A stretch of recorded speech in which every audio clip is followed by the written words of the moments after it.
summary guessing game. Can you guess what I'm describing? You take it to the beach. It's often very colourful. You fill it with sand.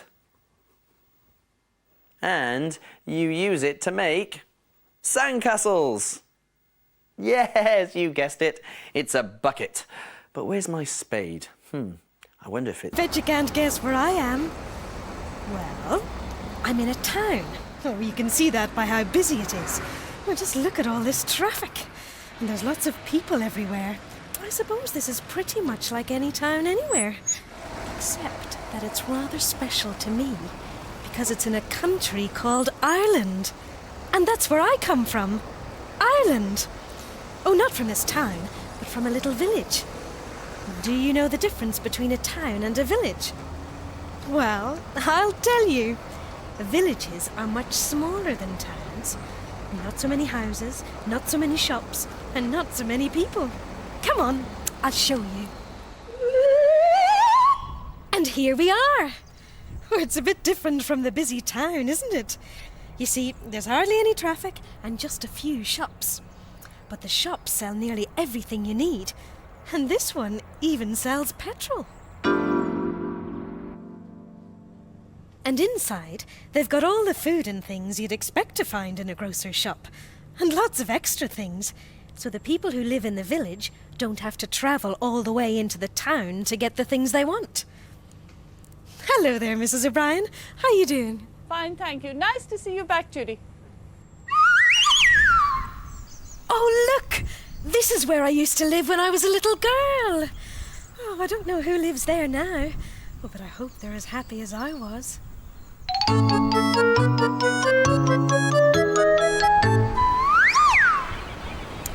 Oh, I didn't tell you one of the best things about my village, did I? Well, it's right by the sea. Isn't it wonderful? Oh, this is where I used to come with my family and friends.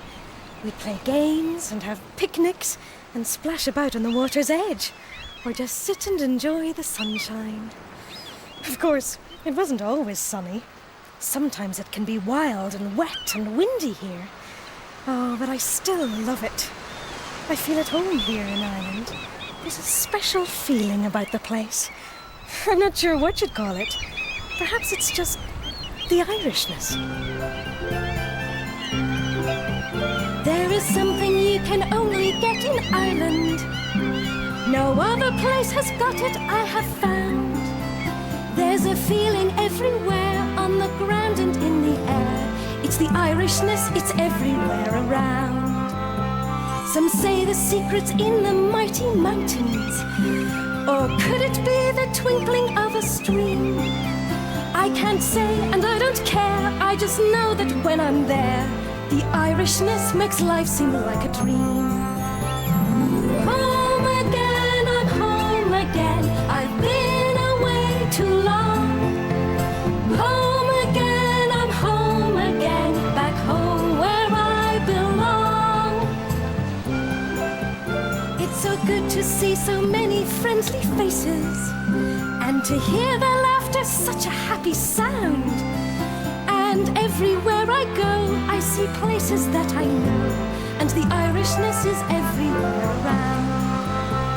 The greens are always greener here in Ireland, and the sky seems so much bluer here to me. As I travel far and wide through the town or countryside, the Irishness is all around to see. Home again, I'm home again. I've been away too long.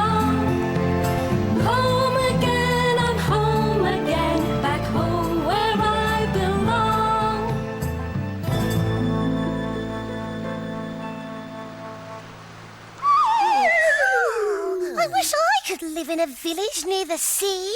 So do I. Me too. Oh, but why? Because you could go playing on the beach whenever you like. Yes, you could go looking for shells on the beach. Yeah, or you could take a bucket and spade and make sandcastles. Oh, yeah, and you could go paddling in the sea whenever you like. Yeah. It would be just like being on holiday all the time. Oh, yeah. Wouldn't it be great to be on holiday all the time? Oh, if you were on holiday all the time, where would you go for your holidays? Oh, yeah.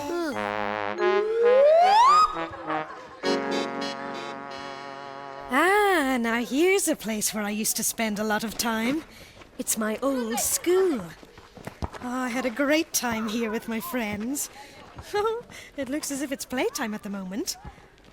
Everybody seems to be having fun. Well, maybe I could have a look at my old classroom.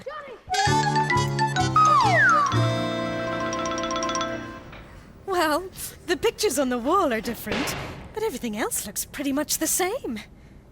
Here's where our teacher used to sit. Oh, and this is where I used to sit and do my schoolwork. Oh, we did all sorts of things. We learned how to read and write, and we drew pictures, and our teacher told us stories, and we made new friends. Oh, it was great fun, and it's really good to be back here. I must say, they've made the classroom nice and bright, and just look at all those books they've got. This one looks pretty good. I think I'll have a wee read. Funny Fred. Fred was worried. Tomorrow would be his first day at school.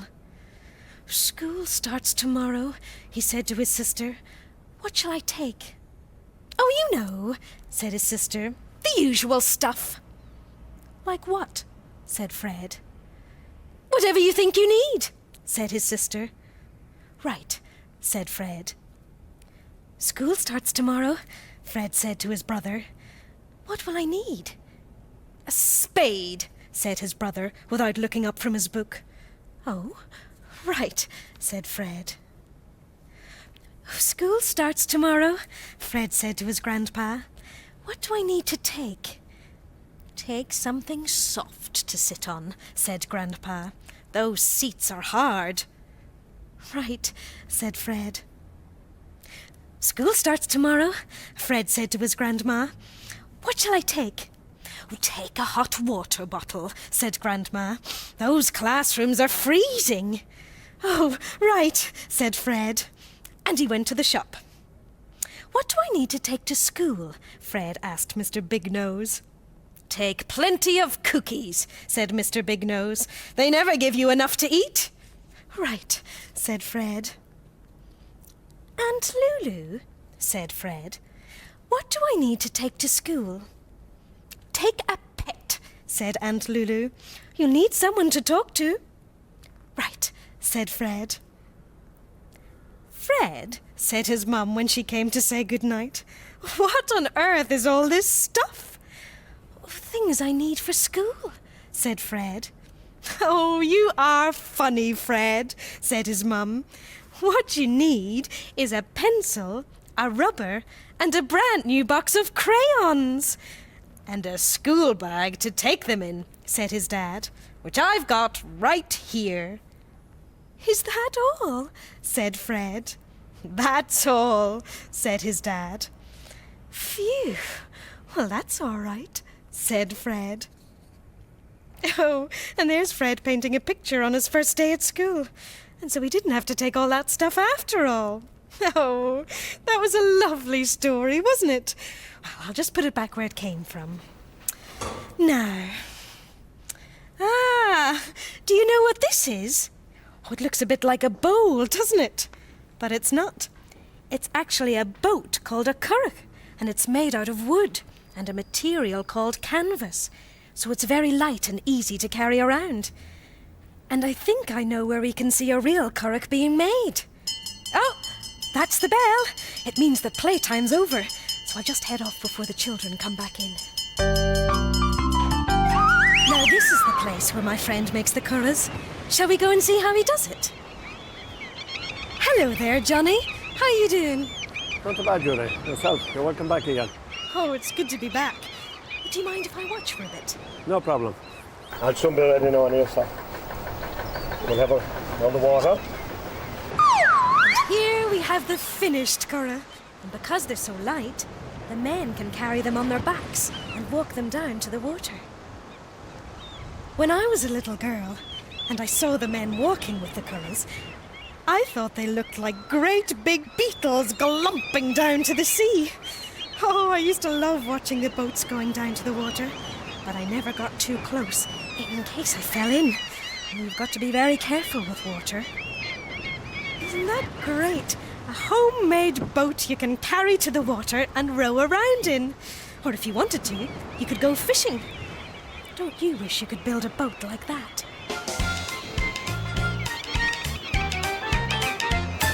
I wish I could build a boat and take it out to sea. I'd build a boat just big enough to carry you and me. We'd sail around the world to find out what was there. Away we'd float on a homemade boat, we wouldn't have a care. On a homemade boat, yes, a homemade boat. Get some glue and paper, make a homemade boat. Lots of wood and string are the very thing. Build them all together for a homemade boat. If I could build a boat, I'd build one big and wide, with lots of room for all my toys and all my friends inside. When we were out at sea, we'd sing and have such fun. With games to play, we'd spend all day just floating in the sun. On a homemade boat, yes, a homemade boat. Get some glue and paper, make a homemade boat. Lots of wood and string are the very thing. Put them all together for a homemade boat. If I could build a boat, I'd build one you could row.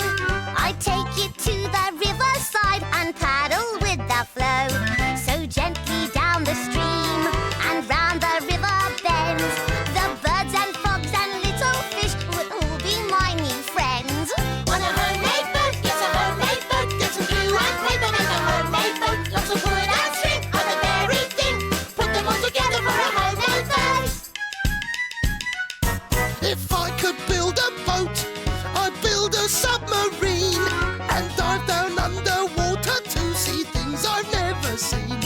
I've heard there's giant fish that live under the sea.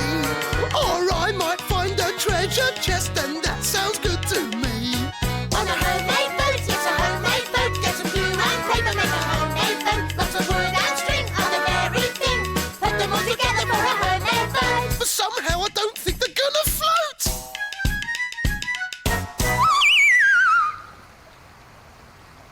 One of the things that Ireland is famous for is its beautiful countryside. In fact, it's known as the Emerald Isle. Now, an emerald is a beautiful green stone, and the grass here is always green, just like an emerald. That's because it gets plenty of water. You see, it often rains here, but even when it rains, it's beautiful. This little train is at a place called Bord na Móna, and it's a peat bog. Now, peat is wonderful stuff. You dig it up out of the ground with a special shovel like this, and it cuts the peat into things they call turfs. Now, a turf looks a bit like a brick, but you don't use it for building. They are very useful, though. I wonder if you can guess what you use turf for. You could rest your book on one. You could put wheels on one and pretend it was a car. You could paint a smile on one to make it look pretty. Well, if you had two, you could tie them to your shoes to make you look taller.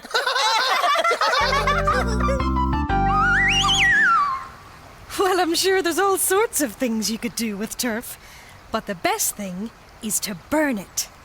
You see, turf is a bit like wood or coal. It makes a lovely fire. Come on, I'll show you. The great thing about peat is it burns well and throws out lots of heat. But you mustn't get too close to it or you might get burnt. It's always best to keep well back from fires. Oh, but doesn't it look great? Oh, it smells wonderful too. And on a winter's night, there's nothing better than sitting beside a good peat fire and telling stories. And when I was a little girl, I used to love stories about leprechauns. And in Ireland, there are plenty of stories about leprechauns. Leprechauns are a bit like fairies, only they're Irish. They're sometimes called the little people. Now, some people don't believe in them, and others do. They're supposed to have magical powers and do all sorts of clever things. And they say each leprechaun knows where a big pot of gold is buried at the end of a rainbow. And if you could catch hold of one, he'd have to take you to it. But one thing is sure, without a leprechaun, you'll never find the end of a rainbow. Well, try as I might, I've never managed to find a leprechaun. But some say if you look into the fire long enough, you might just see the leprechauns dancing. I didn't see any leprechauns in the fire. Did you? But this is just the sort of place where I imagine the leprechauns would live. Lots of little nooks and crannies for them to hide away in. So let's have a wee look and see if we can find any. Hello, leprechauns. Are you in there? That's what we want to know. Hello, leprechauns. If you're in there, come out and say hello. Oh, well, as usual, there's no sign of them. Hang on a minute. What's that? It's a rainbow. How wonderful. I've come home to Ireland, had a fantastic time, seen all the old places, and now I've seen a rainbow. And over here, they say if you ever see a rainbow, a leprechaun can't be very far behind. So I think I'll just keep on looking.